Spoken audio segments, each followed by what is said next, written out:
sagalee qeerroo bilisummaa Oromooti.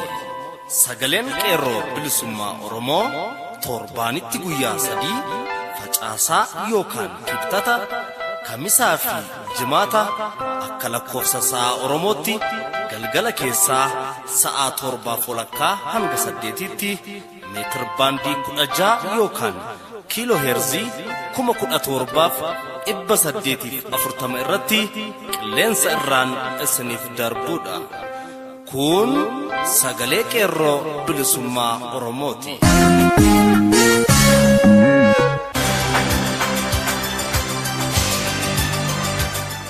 Amajjii 27 bara 2016 harka fuunii akkam jirtu kabajamoo fi jaallatamoo dhaggeeffattoota sagalee qeerroo bilisummaa Oromoo. Kun qophii sagalee qeerroo bilisummaa Oromoo kallattiidhaan Oromiyaarraa isiniif darbuudha.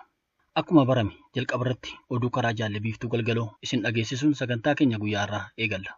Itti aansuun barruu haala yeroo irratti barraa'e karaa jaalmichuu lammii isiniif dhiyaata. Wallee warraaqsas ni qabna. Isin keessummeessaa akkan isin waliin turu an Sookeessaa Roorrooti. Hanga xumura sagantaa keenyaatti nu waliin tura. Amma kallattiin gara oduuttan isin dabarsa. Harka fuunee dhaggeeffattoota keenya oduu guyyaa har'aa kan isin dhageessisu ani Biiftuu Galgalooti. Amajjii 25 bara 2017 gootawwan qeerroon bilisummaa Oromoo godina Wallagga Bahaa magaalaa Naqamtee keessa jiran tarkaanfii konkolaattota abbaan qabeenyummaa isaa kan warra TPLF irratti fudhataniin guutummaa fuullee konkolaattota kanaa hojiin ala taasisan. Haaluma kanaan humni ittisa uummataa fi qeerroo magaalaa Naqamtee keessa socho'uun yeroo hedduu tarkaanfii diina irratti fudhachaa turuun ni beekama. Ammas tarkaanfii isaa qabeenya diinotaa fi lukkee diinaa irratti fudhachaa ture caalmaatti gadi jabeessuun itti fufee jiraachuu qeerroo leeqaa Naqamtee gabaasan. Akka odeessi qeerroo magaalaa Naqamtee irraa nu qaqqabe ibsutti gootawwan qeerroon mana barumsaa qophaa'inaa magaalaa Naqamtee tarkaanfii isaa konkolaataa Salaam Baasii fi Golden Baas jedhaman irratti naannoo sa'a 5:00 irratti kutaa magaalaa Naqamtee keessaa bakka addaa Jiituu jedhamutti caccabsuun guutummaa fuullee konkolaattota kanaa hojiin ala taasisuu maddeen qeerroo leeqaarraa nu qaqqaban ibsan. Tarkaanfiin kun fudhatamuu waliin wal qabatees guutummaan naannoo mana barumsaa qophaa'inaa fi magaalaa Naqamtee humna waraana koomaandii poostii wayyaaneen weeraramanii doorsifamaa akka jiranis gabaafame. Qeerroon gootota barattoota Oromoo mana barumsaa qophaa'ina Naqamtee bara darbees ji'a 5 guutuu fincila xumura gabrummaa osoo walirraan kutiin gaggeessaa turuun qabeenya diinaa kan ta'e Salaam Baasii fi Golden Baasiin akka lixa Oromiyaa keessa hin sochoone godhanii turan. Ammas osoo lubbuun jirru qabeenyi diinaa ulaa mana barumsaa keenyaan hin darbitu jechuun tarkaanfii cululuqaa kana fudhatanii jiru. Barattoonni Oromoo sadarkaalee garaagaraa irra jirtan hundi akka diddaa keessan itti fuftanis dhaammatanii jiru. Oduu biraan mootummaan abbaa irree wayyaanii ammas hidhamtoota Oromoo mana hidhaa keessatti dararamaa jiran maqaa har'aa boree mana murtiitti dhiyaatu jedhuun hidhamtoota hedduu kanneen qaroo biyyattii ta'an mana hidhaa keessatti gidirsaa jiraachuun himame. Keessumaa hidhamtoota kanneen akka Dr. Mararaa fi obbo Baqqalaa Garbaa badii tokko malee sababa Oromoo ta'aniif duwwaa hidhamaa jirra jechuun iyyachaa akka jiran ibsamee jira. Dr. Mararaa Guddinaa torban kana keessa mana murtii duraatti dhiyaatu turan. Garuu mootummaan wayyaanee akka isaan abukaatoo isaanii waliin dubbachuu hin dandeenyeef shira jabaa xaxuudhaan addaan dhorkaa akka jiru simame. Obbo Baqqalaa Garbaa mana murtiitti akka iyyatanitti akka dhuunfaatti utuu namni tokko ragaa irratti hin ba'in waggaa tokkoof hidhamnee ammas lafarra bubbutamuun sirrii miti jechuun falmachaa akka jiranis himamee jira. Amajjii 25 bara 2017 mooraa guddaa Yuunivarsiitii Jimmaa keessatti humni waraanaa akka waan lubbuun isaa ba'uuf jettutti garmaamaa turte jedhu qeerroon yuunivarsiitichaa. Waamicha qeerroo bilisummaa Oromoo biyya keessaa bakkeewwan garaagaraatti taasisaa jiru sodaachuun doorsisi humna hin qabne daran bakkeewwan hedduutti dabalee mul'ataa jira. Haala sochii bakkeewwan garaagaraatti taasifamaa jiru sodaachuutiin adeemsa qabsoo Oromoo adda bilisummaa Oromoon durfamu dadhabsiisuuf tooftaalee hedduu fayyadamaa turtullee waan qabbanaa'ee hin jirre ta'uu hubachuurraan akkasuma waraqaa waamichaa qeerroon waliin gahaa jiru sodaachuun mooraalee yuunivarsiitii garaagaraa keessatti sochii dhaamsuuf ifaajii taasiftu itti fuftee jirti. Addatti wanti mooraa guddaa Yuunivarsiitii Jimmaa keessatti argamaa jiru sodaa fi bir'annaa hamaa keessa galuu ishee haala adeemsa diinotaa kanarraa hubachuun danda'amullee qeerroon bilisummaa Oromoo falmasaa galiin ga'uuf ammallee duubatti kan hin jenne ta'uu hubachiise. Abdii Ileen dubbii daangaa furuuf riiferendamii haaraan godhamuu qaba jedhee yaada dhiyeesse. Hayilamaariyaamis fudhatee jira jedha odeessi nu qaqqabe. Dubbiin daangaa riiferendamii bara 2004 furamtee jirti. Amma booda riiferendamii jechuun lafa weeraraan dadhaban maqaa seeraatiin dhuunfachuu qofaafi. Kana bulchiinsa Oromiyaa kan ofiin jettu OPDO'n quuqama qabaachuun akka mormaniif qeerroon gadi jabeessee dhaammata. Lixa Oromiyaa Dambidolloo Ona Gordommee keessatti OPDO'n walitti bu'iinsa hamaa keessa seenanii jiran. Erga kaabineen OPDO Ona Gordommee keessatti uummata gidirsaa ture du'ee asitti hojjettoonni OPDO guddaa hanga xiqqaatti wal shakkii hamaa keessa seenuun walii isaanii lolaa jiraachuun dubbatame. Haalli kaabinoonni keessa jiran daran kan isaaniin abdii kute yoo ta'u jireenyaaf abdii kutachuurra darbanii caasaaleen isaanii wal diigaa jiraachuullee dubbatu. Ona kana keessatti gama biraan gartuun tarkaanfii fudhachaa jiru ammallee tarkaanfii isaa gadi jabeessee aanjessuun diina Oromoo ajjeesee konkolaachisuuf kan duubatti hin jenne ta'uu dubbatu. Magaalaa Dambidolloo keessatti hidhaa ajjechaa fi doorsisni murna bicuu wayyaanee raawwatamaa jiru ammas magaalicha keessatti sababa diddaan uummataa dhaabbachuu dideef akkuma itti fufetti jiraachuullee jiraattonni dhaammatan. Oduu wal qabatuun hiraarsi ajjechaa fi hidhaan jiraattota godina Wallagga Lixaa keessa jiraatan irratti akka malee hammaachaa jiraachuun himame. Godina Wallagga Lixaa magaalota kanneen akka Najjoo, Gimbii, Mandii fi Beekii keessatti mootummaan saamtuu fi murna bicuu wayyaanee ilmaan Oromoo aanota kanneen jala jiran sababa Oromoo ta'an duwwaaf gidirsuudhaan mana hidhaatti guuraa akka jiru gabaafame. Akka odeessi qeerroo aanota kanneen irraa nu qaqqabettis mootummaan wayyaanee maqaa labsii hatattamaa koomaandii poostii jedhamu da'oo godhachuudhaan uummata aanota kanneen keessa jiraatan akka malee saamaa fi hidhaa jiraachuullee himame. Waraanni weerartuu wayyaanee aanota kanneen keessatti galgala mana uummataa itti cabsuudhaan itti ol seenee qarree Oromoo gudeeduu fi qabeenya haadha hiyyeessaa saamaa akka jirus gabaafame. Mootummaan wayyaanee kan barri kufaatii isaa jala ga'ee yeroo ammaa gaaffii uummanni Oromoo gaafachaa jiruun muddama akkaan jabaa ta'e keessa seenuudhaan kirkirfachaa jira. Uummanni Oromoos guutummaa Oromiyaa keessaa gaaffii abbaa biyyummaa isaa kutannoo fi cichoominaan gaafachuus akkuma itti fufeetti jiraachuun illee gabaafame. Dhumarratti godina Horroo Guduruu Wallaggaa aanaa Jaardagaa Jaartee magaalaa Aliboo fi ganda Akkuyyuu keessatti hidhaa dararaa fi reebichi akkaan hammaachaa jiraachuu maddeen Aliboo ibsan. Maddeen qeerroon magaalaa Aliboo akka jedhanitti mootummaan wayyaanee maaliif ayyaana cuuphaa irratti nu balaaleffatanii adda bilisummaa Oromoo faarsitan maqaa jedhuun uummata magaalaa Aliboo fi Akkuyyuu hedduminaan mana hidhaatti guuraa jiraachuu gabaasni Horroo Guduruu Wallaggaa magaalaa Aliboo addeessee jira. Oduun kee sagalee qeerroo bilisummaa Oromoo guyyaa har'aaf jenne kanumaa qophiilee keenyaaf waliin turtii gaarii.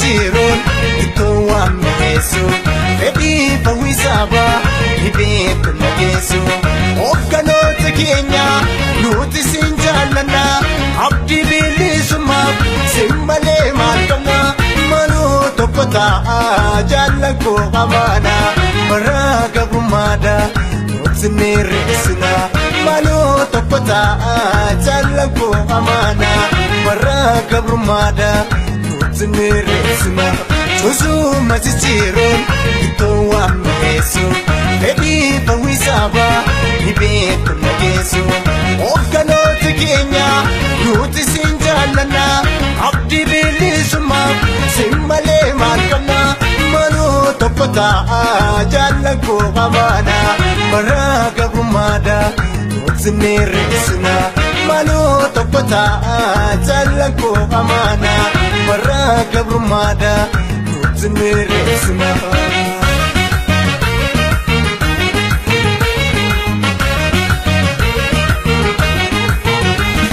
Walin beloftani Walin nebotani Rakofi darara Walin dabartani Oso heraf sera Bastani impultani Sadodun fagesan Of jiratistani Erbu sabasentan Mesilanda gatani Iwere kamtumale Katarhin batani Erbu sabasentan Mesilanda gatani Iwere kamtumale Katarhin batani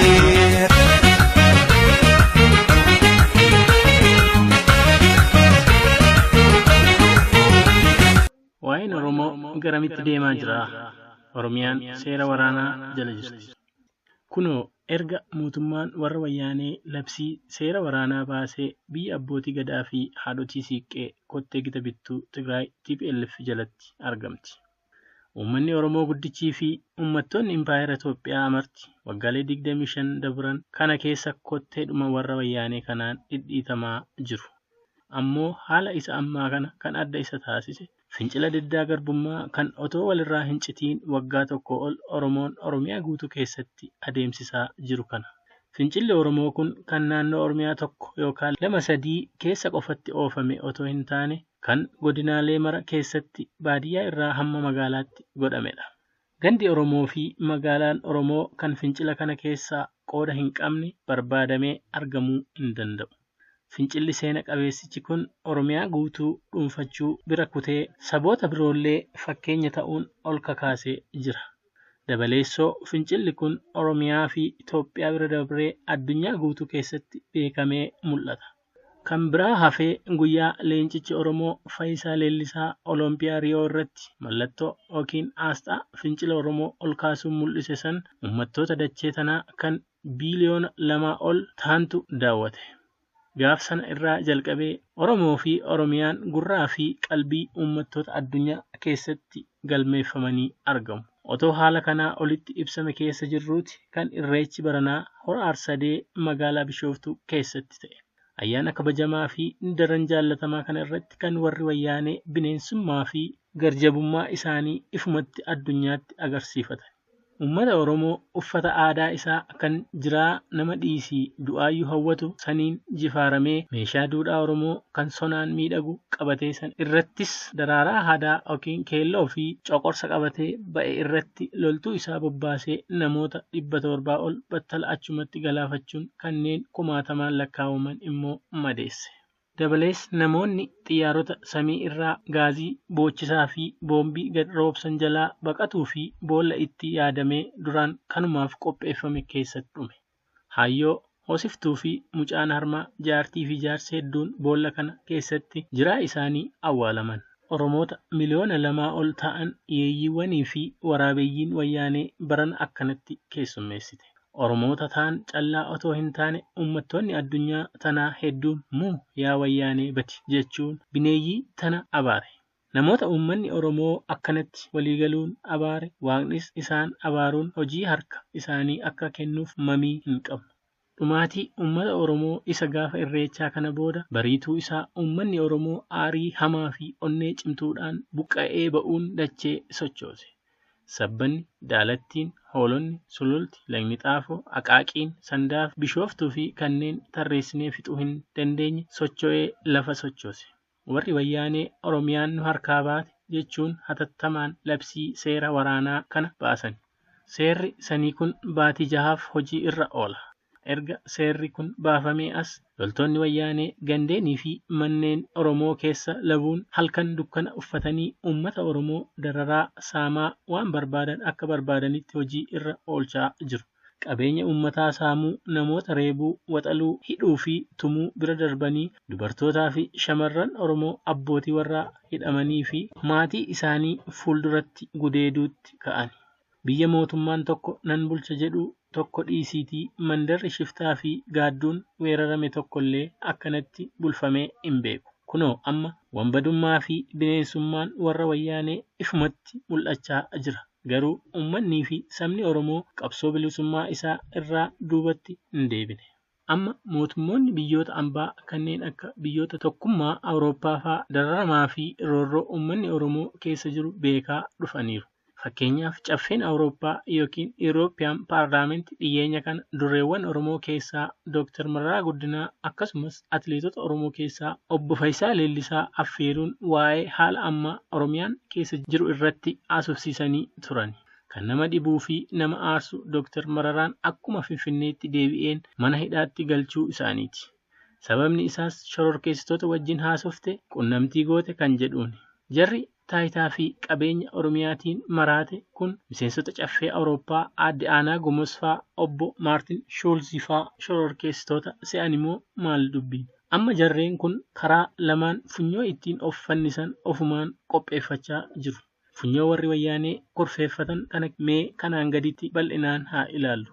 Kunoo uummanni Oromoo waggaa tokko guutuu diddaa garbummaa karaa qabsoo nagaatiin adeemsisee jira. Kanaanis gaanfa Afrikaa bira kutee addunyaatti ofis qabsoo isaas beeksifatee jira. Har'a gaazexoota addunyaa guutuu keessatti sonaan beekaman kanneen akka The New York Times, The Washington Post, The Guardian, The Times faatu waa'ee Oromoo fi qabsoo isaa yeroo yeroon barreessaa jira. Itti dabalees raadiyoolee biyya lafaa kana irratti daran beekaman kanneen akka BBC, VOA, DW, NCC, Al Jazeera faatu waa'ee qabsoo fi warraaqsa Oromiyaa dabarsaa jira. Mootummaa wayyaanee qullaa isaa uummattootaa fi saboota addunyaa fuuldura dhaabbachaa jira jechaadha. Kun kan sirriitti nutti argisiisu dhiigni ijoollee fi uummata Oromoo inni akka galaanaatti lola'e sun bu'aa wayii malee akka hin hafnedha. Haa ta'u malee dhumaatii uummata Oromoo isa gaafa irreechaa booda qabsoon Oromoo karuma nagaatiin qofa akka tarkaanfachuu hin qabne hubanna.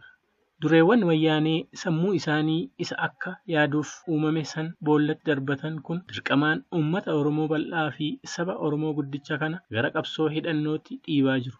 Erga jarri qawwee bakka amantii ofii buufate kun fedhe Oromoon qawweettis, eeboottis, gaachanattis, shimalattis sirriitti beeka.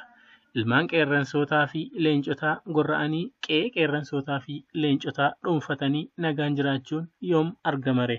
Funyoon inni lammaffaa warri wayyaanee kurfeeffachaa jiran immoo isa isaan waa'ee Oromoo fi Oromiyaa irratti ijaarsotaa fi mootummoota baay'ee waliin wal dhabaa dhufaniiti. Fakkeenyaaf baajata mootummaa isaanii kan waggaa waggaanii keessaa galiin cimaan kan isaan maqaa gargaarsa misoomaatiin biyyoota Awurooppaa fi Ameerikaa irraa argatanidha. Keessumaa biyya Jarman, Faransaay, Biriteen guddoo fi USA irraa kan biiliyoonota hedduun lakkaa'amu guurratu. Amma erga isaan aadde Goomesfaa gola shororkeessitootaatti naqanii maddi horoo fi horii irraa cita yookaan hedduu qal'achaa adeema jechuudha. Yaa qotiyyoo, yaa gowwaa, ati waan garaa keetii malee hin argine bowwaa jedha ibsoon uummata Oromoo tokko. Nuti jabaannee karaa garaagaraatiin dhiibbaa irratti goonaan warra Awurooppaa keessaa gariin horoo mootummaa wayyaanee irratti dhangalaasan yeroof dhaabuu yookaan irraa xiqqeessuu danda'u.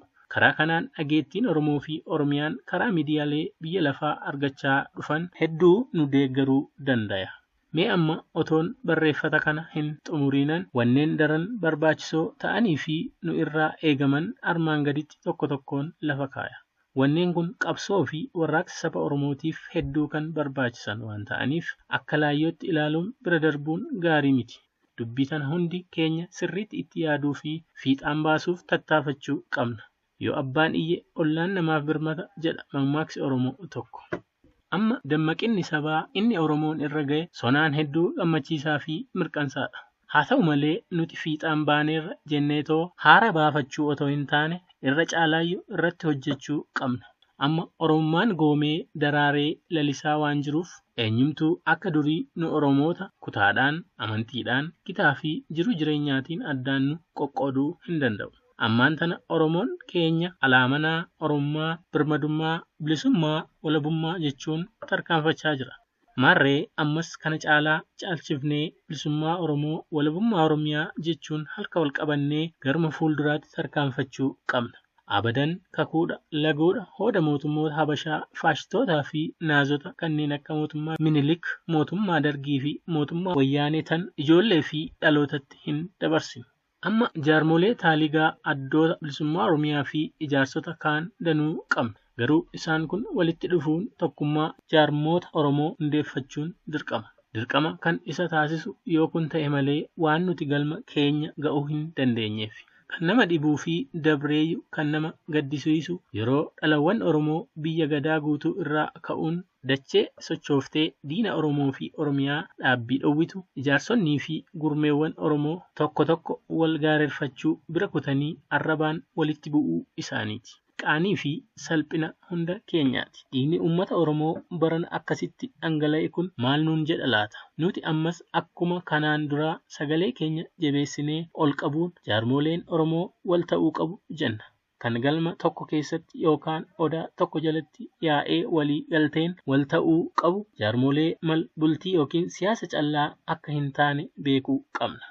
Kun jaarmolee Oromoo kanneen taaliga, kanneen hawaasaa, kanneen amantii, kanneen hojii, kanneen aartii, kanneen akaadaamii barnootaa, kanneen dubartii fi dargaggoo, kanneen shamarranii mara kan ofitti qabu ta'a. Kana irratti hayyooleen Oromoo hatattamaan irratti haa hojjetan. Uummanni Oromoo inni sammuu fi qalbiin isaa bilisoome kun, inni Oromummaan of goonfee tarkaanfatu kun, inni tokkummaa ofii ijaarrate kun, kana irratti dabaluun hidhatee of hidhachiisuutu kan isa baasu tana. Lakkii dhumaatii gaafa irreechaan booda ijoolleen Oromoo harka qullaa baatee diinaan hin gorra'amtu. Isa hidhatee ishiitti dhufe kana hidhattee ofirraa deebisuu qabdi. Qawwee of harkaa dhabdu eeboon, shootalaan, qottoodhaan, haamtuudhaan, caakkiidhaan, maarashaadhaan, danqaraadhaan, mancaadhaan, gajaraadhaan, halbeedhaan, shimalaan diina ishii fi diina biyya ishii isa gara bineensaatti of geeddare kana dura dhaabbachuu fi isumaan qawwee isaa irraa hiikkachuu qabdi. Uummanni Oromoos erga kutatee ol ka'ee hidhannoo dhalawwan isaatiif bituun isa hin dhibu. Nuti itti beeknaan wanneen baay'een biyyuma keenya keessa ciisaa jiru.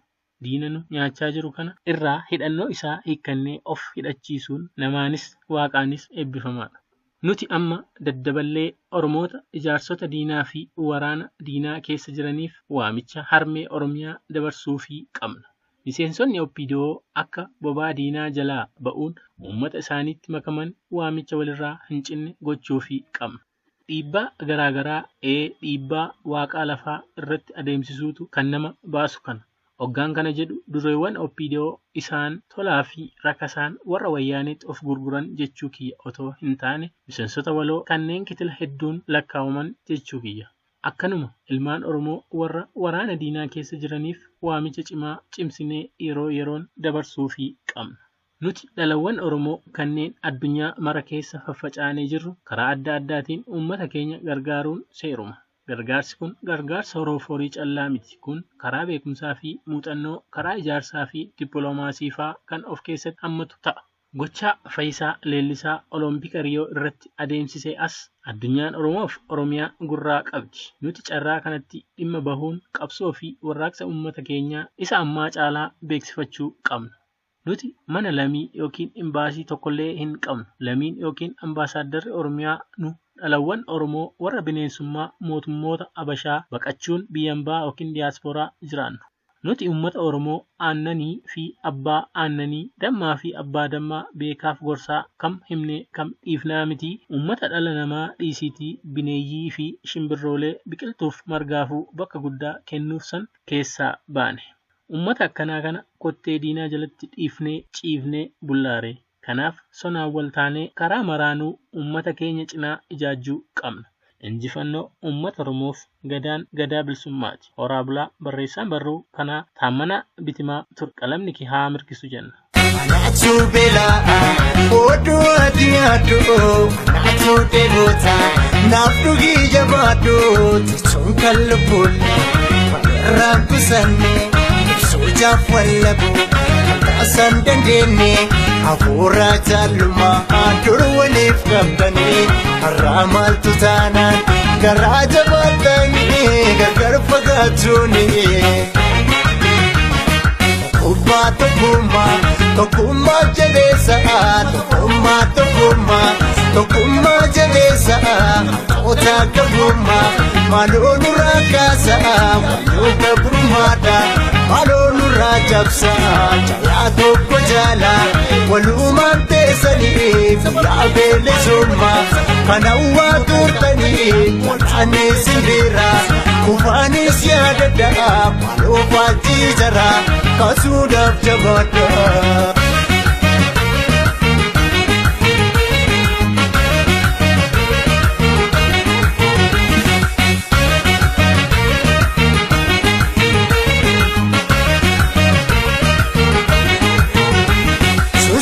Masisiroon iddoo waan mi'eessu fedhii fawwisaaba ni beektu dhageessu qondaalota keenya nuti siin jaalladha qabsaa'ota keenya nuti siin jaalladha maaloo tokko ta'a jaallan koo qamaadha galata qabsoo kee saniin balleessina maaloo tokko ta'a jaallan koo qamaadha galata qabsoo kee saniin balleessina suusuu masisiroon iddoo waan mi'eessu. geessu fedhii fawwisaaba ni beektu na geessu qondaalota keenya nuti siin jaallanna qabsaa'ota keenya nuti siin jaallanna maaloo tokko ta'a jaallan koo amaana galata qabsoo kee saniin balleessina maaloo tokko ta'a jaallan koo amaana galata qabsoo kee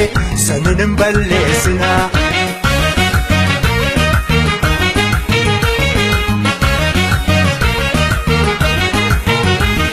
Yosin tokko taatan amiilee horanna addaan facaasanii nusin facaasina hawaamaana keenyaas ormaan garsiisina kan darbees darbeera walirra laalina irree wal tolfadha akka ilma laayaa isii yamaa jiroo maan keessan biyya irree wal tolfadha akka ilma laayaa nudaa qabaa jecha Romia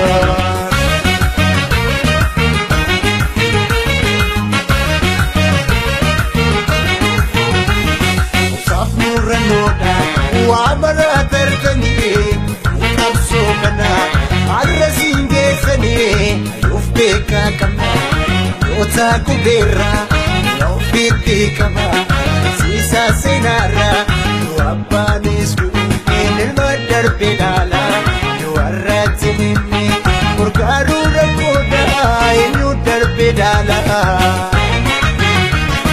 Ayun waligala malamenu mala Ayun waligala malamenu mala Kawali kaleto hiro walagala Kawali kaleto hiro walagala Ito tegenya kaso kenya kana kasao tegofa Ratzilalina, kumsi kesanis, ekame yomifi, warram pirmanne, tungkurfa madafi, warram pirmanne, lambiyo fiti fi, warram pirmanne, kumu fiti fi, warram pirmanne, yabba fiti, warram pirmanne, oromia dafi.